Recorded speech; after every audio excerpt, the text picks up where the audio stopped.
right. Oh, and I start the start. Here you go. It's always good to start this way. All right. Welcome, everybody. Thanks for visiting us today for the Anvil Deksia monthly Lunch and Learn. It's a free webinar that we've been providing and sharing insights for the past 10 or 15 years. And today we're going to talk about the Web3 world, basically how to leverage blockchain, crypto NFTs, and the metaverse to build your brand.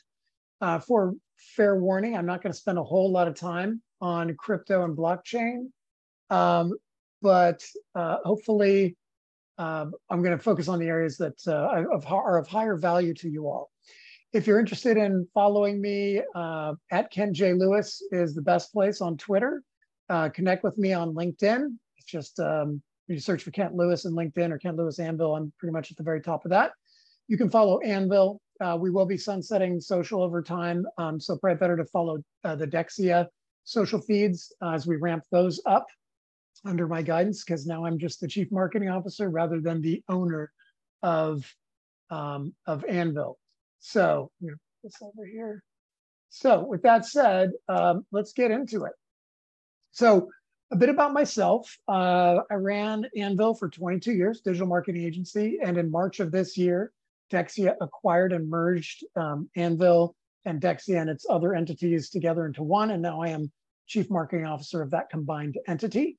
I've also been an adjunct professor for 22 years at Portland State University, where I teach a search marketing workshop, or have historically done so. I also, back in '99, founded PDX Mindshare. That's the orange and black logo on the right, pdxmindshare.com. We have one of the largest networking groups on LinkedIn for the Pacific Northwest. You can join that for free, and we send a monthly newsletter if you want to subscribe at pdxmindshare.com. It's basically a career community place to meet and get to know new people that can help. You can help each other grow your careers. If you want to learn more about the digital dark arts, particularly on search marketing and social media, sempdx.org is a great resource. We had our annual patio party last night at Migration Brewing in the North Portland. I'm also giving a similar presentation in September for SEMPDX on Web3 and the blockchain. There'll be a modified version of this presentation, which I've also given at Digital Summit. I'm flying out next week to Minneapolis to give a presentation. Historically, the last 9 months, I've been speaking about the metaverse, but this time I'm going to talk about outbound sales strategies for LinkedIn, which may be a future, is likely going to be the October or November workshop, Lunch and Learn webinar for Anvil, Deksia.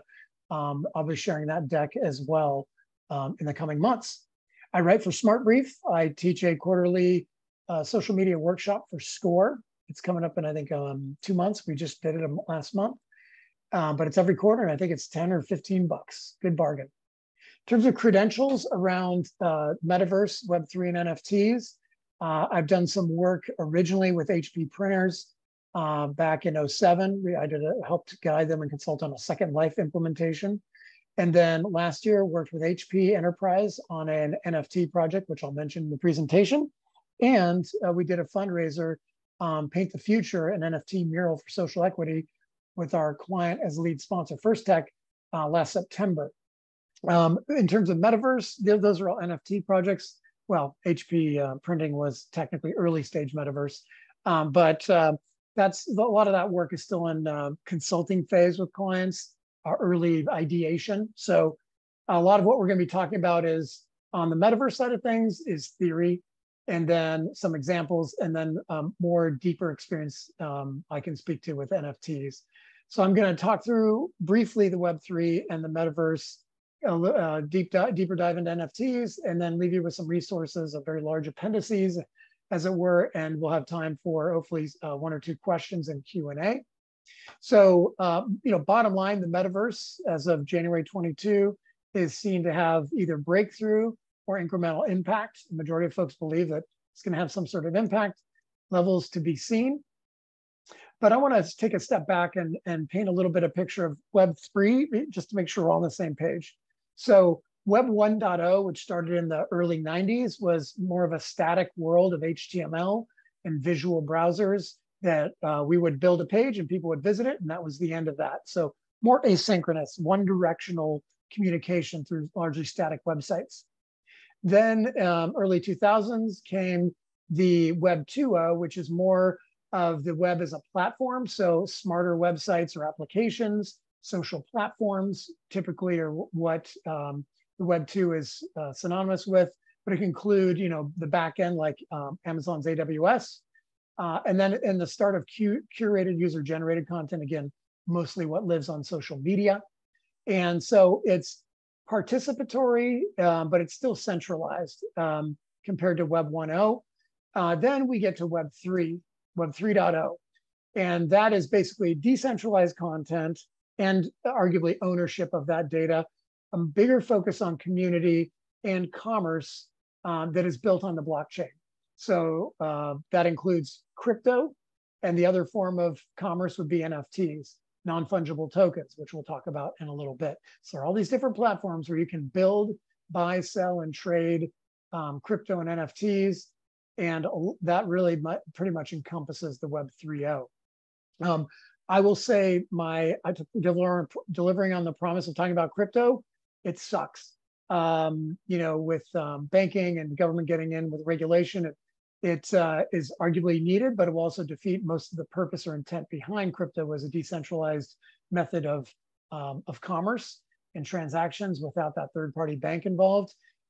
It's shown based on my portfolio being down 70%, buying at the exact wrong time last fall, that it is not recession resistant, it's not inflationary resistant. It is simply a bunch of billionaires convinced us in a pyramid scheme to put a bunch of money in Bitcoin. They give us small returns, initial big returns, then small returns, and no returns, and we're all left holding the bag for those late investors.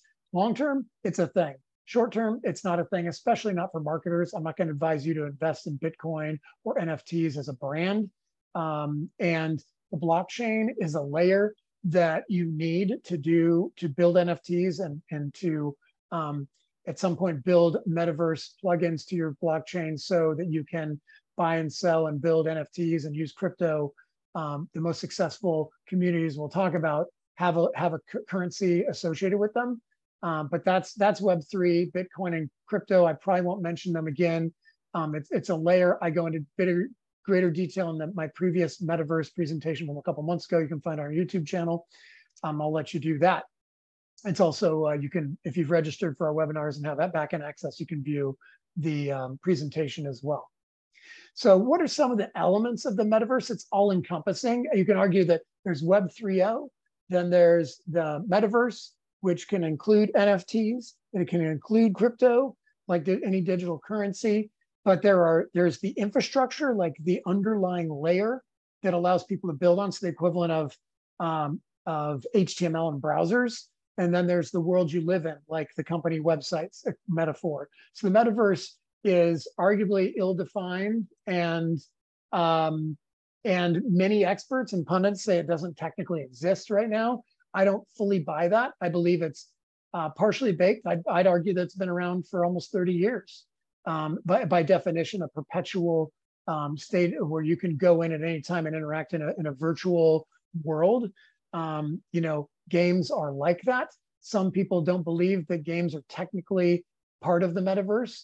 I believe they are the biggest part of the metaverse today. And it's semantics to say they're not part of the metaverse or not technically metaverse. They are, because you can live and interact in a 3D world, and you can buy and sell and trade within the game. So I'm going to call that metaverse. It's just one of the instances or environments in which you can live. There will eventually be shopping. Social will have greater hooks into it. The metaverse is this big, big thing, this big cloud, this big universe, as it were, in this visual. So other things to consider is understanding what the metaverse is. So originally coined by one of my favorite authors, Neil Stephenson, in '92 with the book Snow Crash. It's really just that persistent online virtual environment. And it can have a broad range of functions. It doesn't have to require a VR, any VR hardware like a headset, motion tracking, gloves or joysticks, but that is the most immersive version. Really right now, when you say metaverse, some people think of Meta. Shame on you.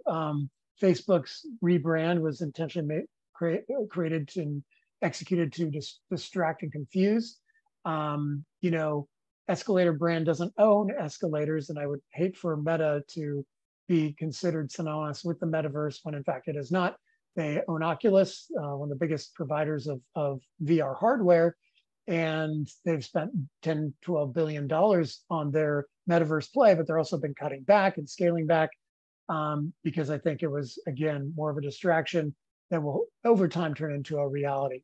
So it's basically, in short, a place, a decentralized environment where you can communicate, collaborate, and create. And I think that's what you really need to understand. And a subset of that would be NFTs would live within the metaverse, although they don't have to. You can buy NFTs from a website or marketplace. You don't have to be in the metaverse, but a lot of NFT transactions over time will be skins and guns and other, you know, add-ons from games. That NFT layer allows you to do that, to create and then sell or trade NFTs, and the metaverse will be a more popular place to do that. So why does the metaverse matter, particularly to marketers? Well, it's, you know, if you want to hop on the buzzword train and get a buzzword bingo, that you can combine blockchain, cryptocurrencies, NFTs, and gaming into the metaverse ecosystem. And if you're just touching on any one of those, you can say you're hip and with it and forward thinking. On the right are some of the big players in the space: Sandbox, obviously Meta's Horizon World, and then Decentraland. Sandbox and Decentraland are more about land. Others are more about, it's not about the land, it's about the experience, like Fortnite and Roblox. Roblox has a land component as well, but it's really more about what you do there rather than owning land in particular. Almost 60% of consumers are excited about the metaverse. Early adopters are typically in high-end luxury, fashion, apparel, and even, you know, into automotive, et cetera. So those are other areas to think about. And, you know, not only 10% of metaverse users have bought items, including in-game purchases, virtual makeup, real-world products, and NFTs. That's a very small percent. Think how broken the internet would be if only 9% of people on the internet purchased, you know, e-commerce products through websites. So this is really early stage. On the other hand, it is pandemic-proof, doesn't stress the supply chain as other physical world goods have. And there's a potential to lower the carbon footprint by lessening travel requirements. So these are good marketing messages. But my most concerning for me personally, but also the most enticing for marketers looking to get budget approved, is 95% of senior executives believe that within the next 5 to 10 years, the metaverse will have a positive effect on their industry. And my point of that is I'm concerned whenever 95% of senior executives agree on anything related to unknown and untested technologies. But they're probably right. So barriers, there are serious barriers to adoption. Normally when I give this presentation, I talk about why you really shouldn't do metaverse stuff. Not right now, not soon. But the reality is it can be done. And for the right industries, verticals, and brands, it should be done. But right now, there's a massive lack of interoperability. The different platforms don't talk to each other. You can't move one avatar into another world, not yet. People are working on that. Hardware costs, you know, $200 to $300 for headsets. The comfort of the headsets is questionable. There's potential long-term side effects. So separate from the short-term motion sickness adjustments, there could be long-term vision effects, stability and balance effects. That's all just being tested now. There are serious development costs and levels of sophistication that need to happen. Costs need to lower, sophistication needs to increase. And again, there's some skepticism. Gen Z is like, yeah, maybe 38% are into it. And you need that number to be far higher. I'm most concerned about security and privacy and general bad behavior. People have been bullied out in the virtual world, which I find not to be low empath, but to get bullied in a virtual platform where people don't even know who you are and you're just a fuzzy representation of yourself, or you're represented by a giant, you know, bunny rabbit. I don't get it. But not to diminish how that might feel to be bullied. But when it's not your face and it's not in person, or it's not on social media where it's actually you and they know they're attacking you in particular. Anyway, that needs to be worked out. More importantly, for large corporations, tax and legal liabilities. There are some serious copyright and trademark issues going on right now. Nike's in lawsuit, others are as well. And then the policing of the distributed platforms, this decentralization, as they can't agree on simple things on how to police and how to enforce any rules they create in the DAOs, like Sandbox, Decentraland in particular. User experience and overall value proposition, I think, is my greatest short-term concern. I don't believe that the metaverse, particularly Meta's interpretation, is much of an evolution of Second Life, which has been around for, what is that? For instance, 03 or 05. We did our project in 07, so that's 15 years ago. And it hasn't evolved much. Second Life hasn't evolved that much. And so it's still clunky, it's still goofy. And until it's super slick and Ready Player One style, it's not going to be mass consumer ready. So there's much to do. And then on the right, you can see these are from the last month or two, is Meta halting multiple metaverse related hardware projects, the research of 18 academics working in 2 weeks entirely in virtual world.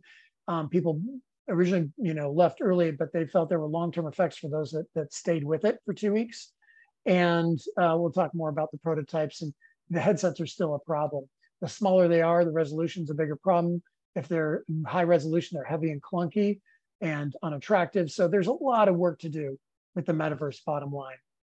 But let's talk about some of the success factors. What are you if you're gonna move forward with metaverse, what are things you need to address? One is, or need to be addressed in general, accessibility. So there's Google Cardboard, that could be affordable. Everybody has a mobile device. So how do we utilize our mobile device in a virtual world?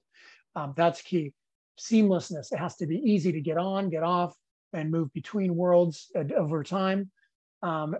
This is a big one that I'm not seeing much of, with a few exceptions, is true utility or value from brands' efforts to get into the metaverse. Mainly it's kitschy, goofy, largely inefficient or silly things that are happening. There's not a ton of value being created in the metaverse right now. And then the ability to create and curate a community over time is truly one of the greatest opportunities with the metaverse. So if you're in the cannabis brand, you're a cannabis brand in that cannabis industry, you're so limited on how you can advertise and market. And right now, with the nature of the metaverse being unregulated, largely, cannabis and other similar markets industries have a huge opportunity to get deeply involved with their community directly through the metaverse. Obviously, there are e-commerce opportunities. Some luxury brands are doing a good job of extending their product lines into the virtual world and tying them into physical product. But right now, you got to start by securing your trademark and maybe get some land if you're a bigger brand and you know it's going to be real. I believe Nike has done it right. They've set the bar, as has Gucci and a few others. Nike created and trademarked crypto kicks, and they've, the short term is they built these NFT sneakers. They bought Artifact as well that makes virtual shoes. And then they're like, well, wait a sec, why don't we allow people to mutate and breed their sneakers and then come up with a custom pair of sneakers that then we'll make for them. That's really the holy grail, is creating that customization, that community, and then eventually product. And again, I think the future, we'll talk more about it later, is AR, augmented reality as a component of the metaverse, rather than virtual reality, which has more limited applications, more complicated resolution issues. We'll talk more about that in a second. What are the popular platforms? So there's Sandbox, right? It's very similar to, like, it has a bit of a Minecraft vibe to it. You can buy land as NFTs. There are brands like Care Bears, Gucci, Adidas, and Atari that have been in there. They've felt that that's their audience. Decentraland is another location. It's more tech focused, but still really popular with visually oriented brands that are building a presence there with their land. Roblox, having come out of the gaming world, there are some revenue-based fees. As you make more money, they take a cut. But it has a corporate control versus Decentraland, which is DAO. So it's autonomous and self-managing and governing. Up and comers, Crypto Vowels, Odyssey for B2B. Then on OpenSea, you can purchase land, but there's right now a lot of fraud going on. So if you think you're buying land, if you can't buy directly from the source, be very wary of OpenSea and others. There are other ways to tiptoe in with sites or resources like Rentable, where you can rent space for events rather than having to own right out of the gate. But location matters. If you're going to be in the metaverse, you've got to pick a location where people are going to visit you. Right now, most of the metaverse is a ghost town. The total user base is under 1 million, and the planet is much bigger than that. So it's very likely that you will see nobody or 1 or 2 people in an area with, unless there's a specific event associated with it. So if you are, I'm not scared away by what I'm saying with the restrictions and the obstacles, then you don't have to like write a big check to Anvil Deksia or some other developer to build a world, although that's certainly an option. You can just test. So explore advertising and sponsorship opportunities. You can utilize platforms like BidStack for that.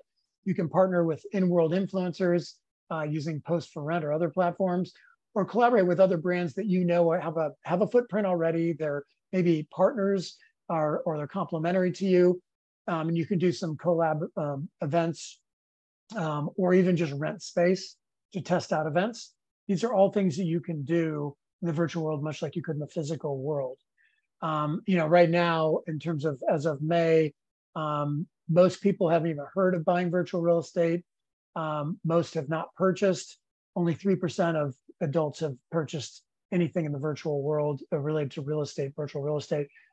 This was there have been other virtual worlds that have sold real estate, and we'll see where that went. And again, if you're going to go all in and build, then you're going to need to create some NFT assets.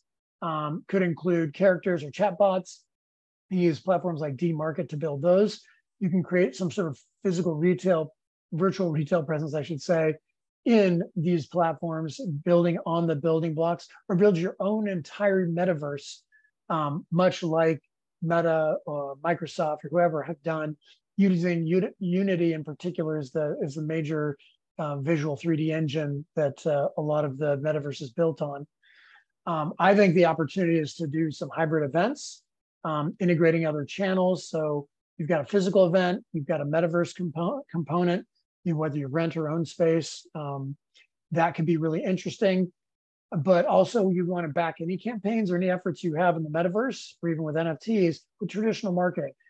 Optimize, create a press release and some detailed information on a microsite or website, optimize those. So SEO, search engine optimization, the public relations aspect, getting the word out. There are event calendars and other metaverse websites where you can promote your projects, do some advertising, and I'm thinking outside of the universe, the metaverse, with Google and social media ads to drive people to a landing page, to get registrations or direct people to some sort of waiting area to get into the metaverse.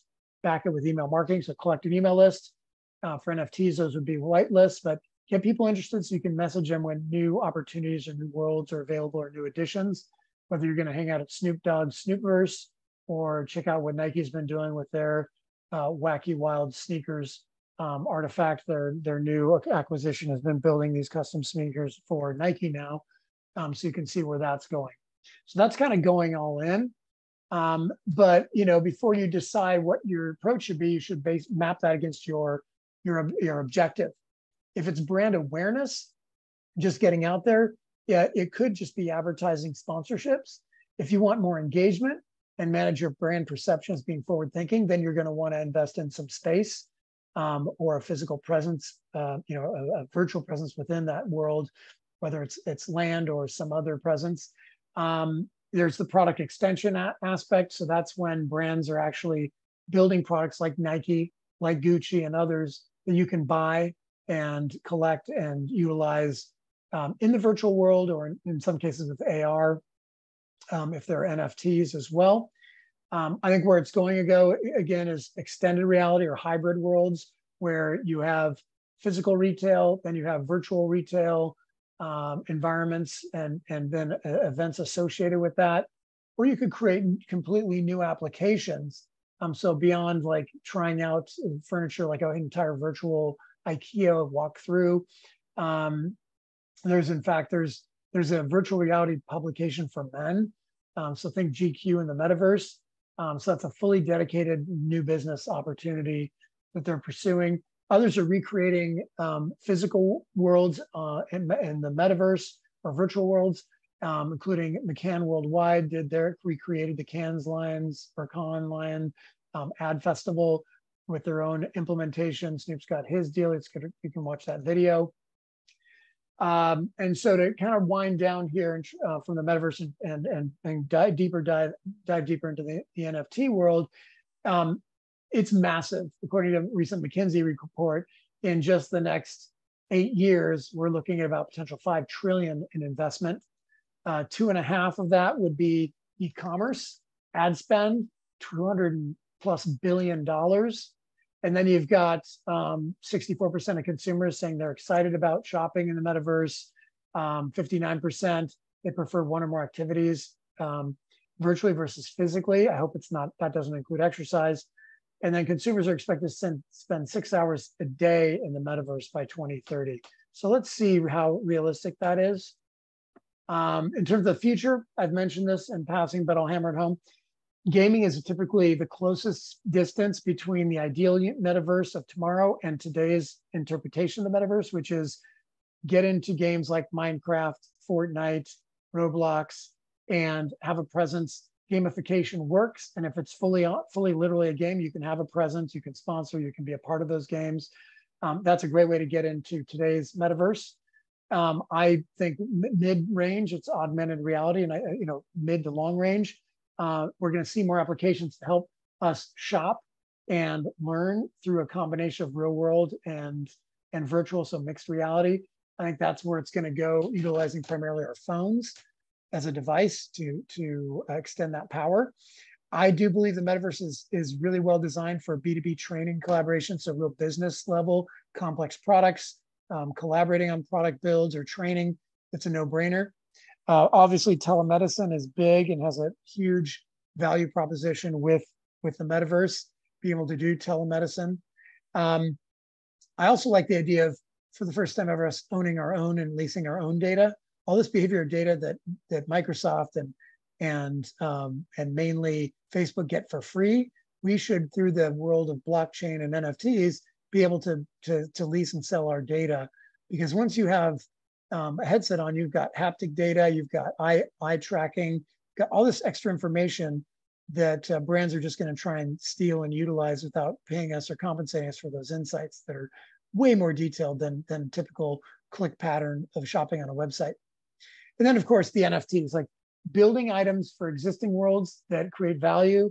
NFTs are an easy way and a place to start. So let's transition to that and talk about NFTs. So non-fungible tokens are basically, it's a unit of data stored in the blockchain, you representing an item. So it's a deed to an asset.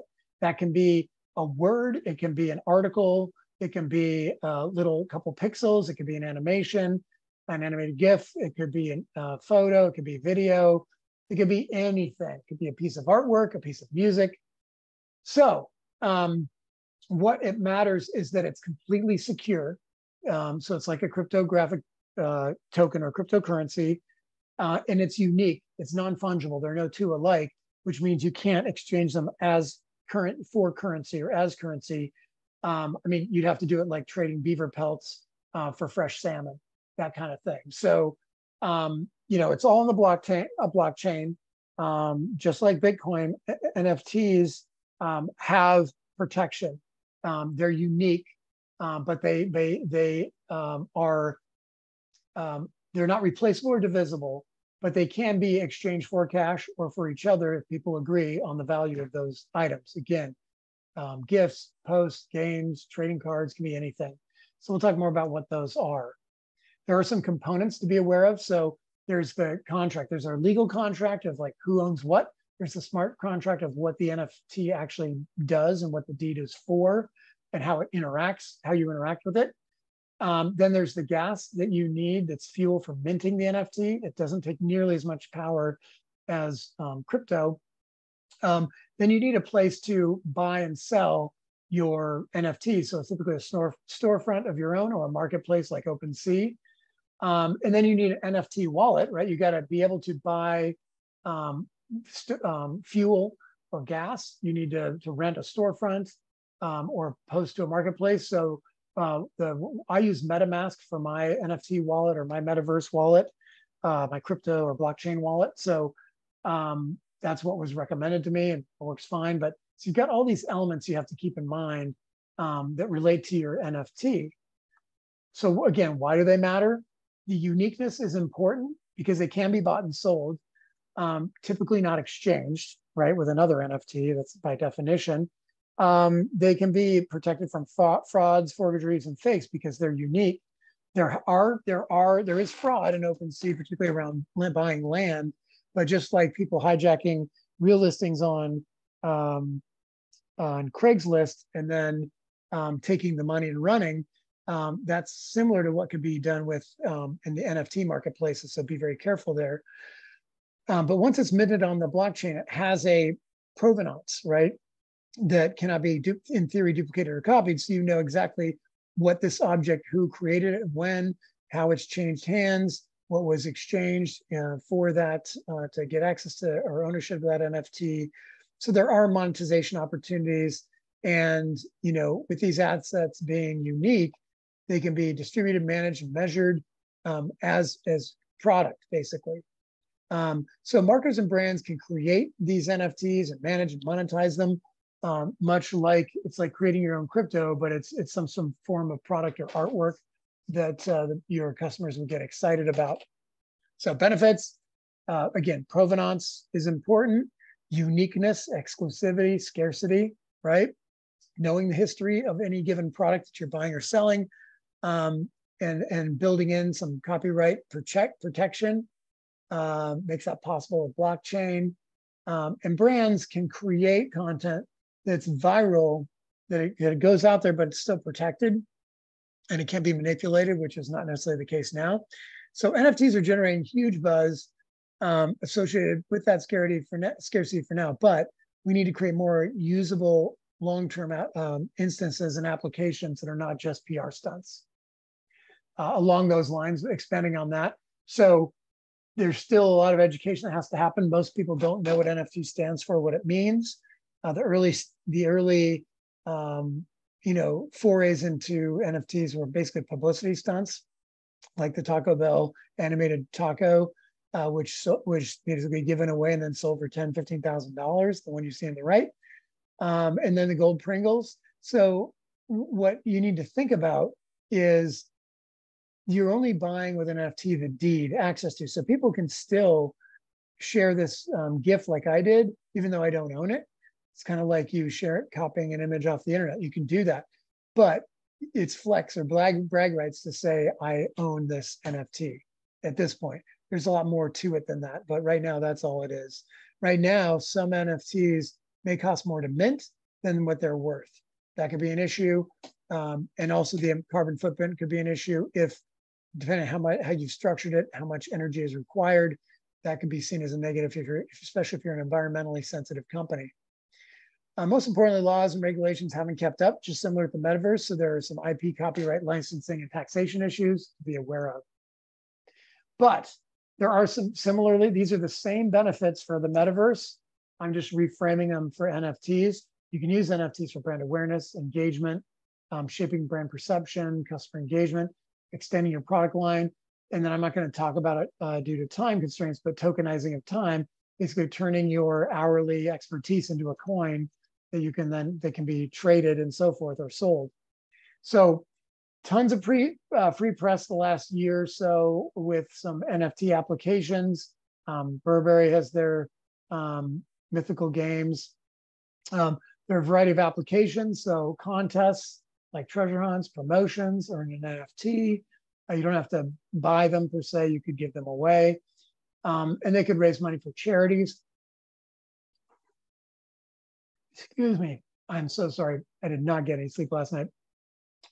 Celebrities like Lindsay Lohan actually generated some serious revenue early from early adopters, and some are giving it to charity, some are keeping it.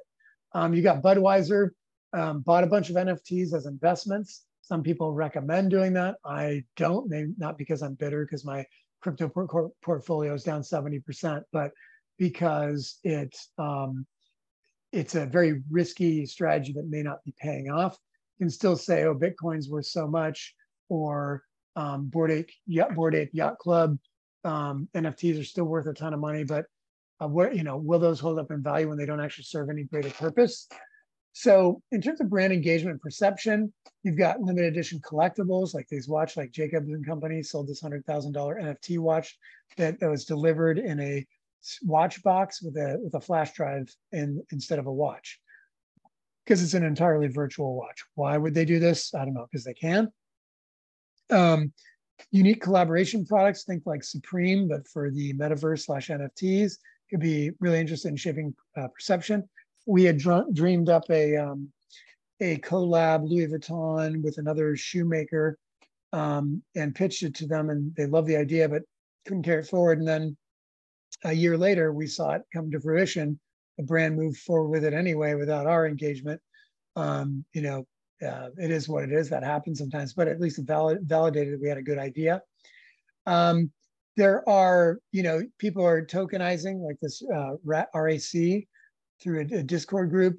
Luxury brands are doing things that, they assume that most NFT buyers are going to be fairly sophisticated with some serious quan. Fashion brands are, what I see as a great idea is what Gucci did with their virtual sneakers. So you can try them on before you purchase. Again, this is an AR example and why I think it's so powerful. It might help you try on shoes before you buy them. And I think that's pretty intriguing. And so all of this is here to say that awareness can be great, engagement can be better for certain brands. So you've got these virtual trading cards. You can build gamification in to get more greater frequency and greater positive perception of your brand with more engagement tactics. So they can be seen as NFTs as passive loyalty programs. So you can collect customer data through the NFTs and reward your customers with these NFTs to incentivize certain behaviors. The NFTs can have anything in them. Think of it could be a giant Word doc, it could be a PowerPoint, it could be just a JPEG. But the idea is that, you could have just information that's usually beyond legalese in your NFT that incites behavior, like new future product leaks, Easter eggs, source materials, etc. Basically, the goal is to allow customers to resell products if that's what you're willing to do, and then you get a percentage of royalties every time the transaction takes place. The question is, how many branded corporate products are generating that kind of interest? Again, NFTs are ideal for controlling access. So that includes events or websites where you can create more exclusivity. In fact, I would say the greatest value of NFTs is to create community where we all share something, in this case, an NFT, and it's a backstage pass. It's everything you want it to be. So thinking more longer term of what could it possibly do beyond like a simple trading card, or this hotel that was selling room nights as NFTs. So interesting way to approach it. But where I want to see things go is with the all-important product extension. So you can see here, you can build things like F1 has done their NFT. Gaming is huge, so building NFTs into the games or pulling them out of the games. You can see like Ubisoft's Rabbids, F1 Delta Time, and Microsoft's Azure Space Mystery. Those are all, examples of creating an entire lifestyle or community within utilizing NFTs as an incentive. So I already mentioned the Nike deal. So if you're going to build an NFT, the launch is just as important. So, these are out of order, but animation-wise. But first thing we learned working on a project, the project you see on the right, lower right, is custom etched bottles from a local Portland artist that we hired to create these sustainability bottles for HP Enterprise. And there's a limited number of water bottles and NFT tokens. So who wins those? You earn them by doing good deeds for the environment, for social and other equity issues. HPE kind of had it right. We've done a launch. We built the foundation for a launch for a virtual world where it's faces you can buy, but they're part of a bigger game. And who knows if that'll take. But bottom line is, it's all about building something interesting, telling people about it, getting a VIP list or a whitelist set up so that they have early access. So you want to game the systems, much like crowdfunding platforms. It's all about that first 24 hours. So getting as much activity as you can is important. One way to do that is create a landing page with a teaser video that tells your story. What are these NFTs? Why do I care? That, of course, video could be elsewhere, not just a landing page or a website. Going virtual with events to promote the NFTs or launch them could be great. There's an NFT community, Reddit, Discord, you name it. And those Telegram, those are all places you can go and talk about or get questions answered as you launch your product or learn about it. It's definitely a pay-to-play world, so be prepared to put some quan down on the table. And then get it on the calendar. There's an NFT calendar. There's multiple where you can list NFT events, and they're happy to promote them because they're always starving for information. So here's we're going to wrap up with a case study and see if we have a question or two. The NFT mural for social equity is in the back of the Anvil building, or I should say now Anvil Deksia building. So 30 by 60 foot mural, the colors represent the migration from one of the whitest cities and the whitest states in the country to hopefully one of the most diverse. There should be more brown represented in this matrix to represent the indigenous people. That's part of the deal, part of our thinking. I actually purchased the NFT you see on the bottom, local artist that does a lot of work for Nike and others. I thought that one really spoke to me.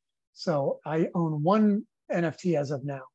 And I want to thank First Tech Credit Union for sponsoring and headlining the event and allowing us to do this last September. Go to nftmural.org for more information and how we went about doing it. And then here are a bunch of resources that are for both the metaverse and NFTs. If you have any questions, there's a lot going on in the NFT world, but more so in the metaverse world. I'm losing track, frankly. They have this massive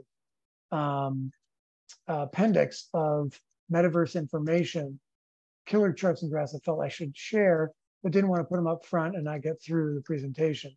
So these are just a few of the data points to keep in mind.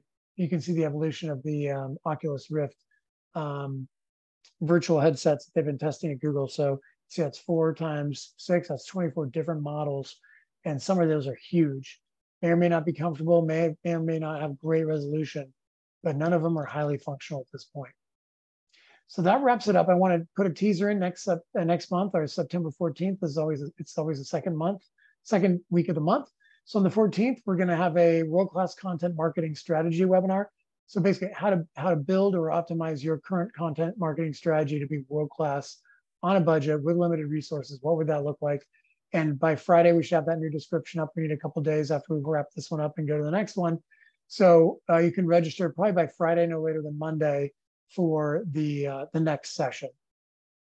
So with that said, I want to wrap it up here and say, you'll get, if you register, you get a copy of the deck. You can always get the recording within, no later than Monday, hopefully more like Friday. You'll get there'll be a link and it'll be posted to our LinkedIn page. LinkedIn, YouTube, and probably elsewhere. And then if you are interested in any help, just reach out to me. I'm happy to spend 15, 20, 30 minutes with you on the phone and talk through any questions you have about the metaverse, Web3, NFTs, etc. And then we have a bunch of resources in our insight section. So articles, blog posts, podcasts, you name it, we have that content. And some of that is related to the metaverse. And you can always sign up for our newsletter, follow us on social, et cetera, et cetera. So here's my information. So let me go to questions, and we will leave it at that. So I'm wondering, Greg, do you have a question for me? First of all, it's a great presentation, Kent. It is magisterial. It covers everything. It's a great update, and it's a super resource to have. Thank you for that. That's brilliant. That's brilliant. It seems to me that the way the iPhone capitalized or crystallized how the internet really works for us. I mean, this is now the face. The metaverse is going to need something like that. It doesn't seem to be, as you said, the headsets. Mm-hmm. It's going to take something that we haven't seen yet to just bring it to everybody's home and daily life, don't you think? Yes, I do think that, and I'm amazed at what I have a Samsung, but I'm amazed at what the iPhone can do today with LiDAR and transcription from optical, taking a picture of a menu and it transcribes it. I think, and Apple is spending a lot more time on the hardware than on the software. So they're going to be the forefront when they come out with some sort of visual element, but their phone is going to be in a great position. I know Samsung is, chasing them with their, they have a headset, but what are they going to do with their phones? We'll see. But I do think the phone is the gateway, almost more so long-term than the computer, the laptop, the desktop. So we'll see where that goes. In the meantime, I think it's game consoles or computer gaming where people will get that metaverse first take because, Second Life is still a weird place. Horizon World is empty. Decentraland, Sandbox, just funky places. So I think we need a little more time, but I do agree with you that the phone is going to be that conduit, and it may be the first entry point. It may continue to be the best for many people, especially if we do a good job with AR or an affordable, insert headset and not have to worry about getting a bunch of other hardware. Well, the install base is here. Yeah, we all have one. Yes. So either we create a new set of installations, which is crazy, or we just piggyback on the smartphone, whether it's, whichever one it happens to be. Right. Well, thank you, Greg. And I want to wrap this up. I went a little bit longer than I wanted to, but thank you. Those were great questions and comments. I appreciate your support and your insights. And thank you. Yeah, and thank you for all of the other viewers that came in and those watching on archive. And we'll see you next month, September 14th, for a content strategy session. And then I think the next one I'll be doing after that is the LinkedIn outbound sales strategies. So thank you all for your time.